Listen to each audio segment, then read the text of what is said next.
Magandang buhay mga kaaraw, kumusta po tayong lahat? Anyway, nandito tayo sa paligid ng ating bahay kasi pagkakatapos lagi ng ating serbisyo, tayo ay pumupunta dito sa hardin o sa paligid ng bahay kasi nga dito tayo namamahinga or nakuha ng panibagong sariwang hangin. Yan ang aming swimming pool. Hindi kami pwedeng maligo kasi nga nilagyan siya ng chlorine. Tahimik ang swimming pool natin. Ayan. Basta pagkakatapos ng ating serbisyo sa ating mga bisita, kaunting hikap-hikap tayo dito sa ating paligid para makita natin lagi ang ating kapaligiran. Anyway, pasensya na kayo mga kaaraw, ngayon lang ulit tayo nakapagpakita ng ating kapaligiran. At sobrang busy natin kasi nga ang dami nating bisita. Okay lang na walang day off, at least naiipon natin ang ating mga holiday. At okay lang yan basta laging maayos ang ating pangangatawan, maayos ang ating trabaho, at lagi tayong i-guide ni Lord sa ating mga gagawin. Ayun, magkakatapos na naman, iniisip na naman natin ang ating mga bayaran. Walang katapusang bayaran, pero someday matatapos din yung mga bayarang yan. Tiyaga lang tayo sa ngayon, nagigipit man tayo sa ngayon. Hindlingin lang natin kay Lord na wag tayo magkasakit lagi para maayos ang ating pagtatrabaho at pangangatawan. Ayun, siguro ang ating mga bisita ay may aktibidade sa loob ng bahay kasi nga tahimik sila sa ngayon. Hindi kasi sila pwedeng maligo kasi nga nilagyan ng chlorine ang aming swimming pool. Punta tayo doon sa aming kamatisan kasi may mga tanim kaming kamatis dito. Kahit na medyo busy ay okay lang, at least may konti tayong nakikitang mga garden sa ating kapaligiran. Yan, pakita ko sa inyo ang aming paligid mga kaaraw. Yun lang, hindi natin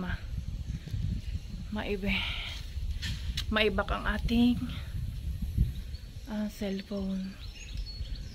Yan, ang gaganda ng mga flowers, oh, bougainvillea. Ang ganda, oh. Oh, nakita nyo ba yan mga kaaraw? Ang gaganda, di ba? Parang talbo siya ng kamote. Pero may tanim ako dong kamote. Ililipat namin din yung aming kamote sa aming garden. Yan.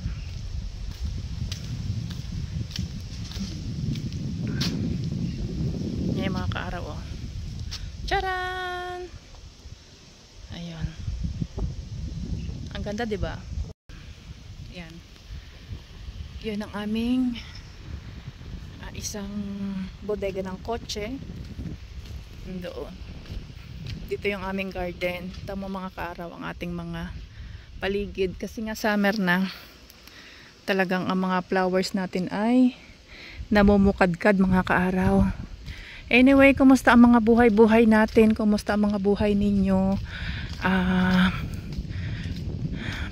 Dalangin ko na lahat tayo ay nasa mabuting kalagayan. Lahat tayo ay laging malakas ang pangangatawan at walang sakit. At dumarating man sa buhay natin ang kagipitan. Okay lang yan, laban lang yan. Normal sa buhay natin yan. Anyway, ito na yung aming garden. Nandito yung aming mga tanim na kamatis. Dito naman kasi pag summer ay alas 7, alas 8, alas 9 ng gabi is maliwanag, kaya lumalabas kami dito sa aming hardin para diligin yung aming mga tarim-tarim na halaman. Yan. Yan, dinidilig na siya ngayon. Malalaki na yan. Malalaki na. Buhay na din yung kalabasa namin. Kaya tiyaga-tiyaga lang tayo sa pag-aalaga mga kaaraw. Ganyan lang talaga ang buhay. Ayun. Anyway, puputulin ko na ang vlog ko mga kaaraw at nawawalan ako ng signal. Maraming salamat. Pasensya na kayo sa hindi ko pag-upload lagi.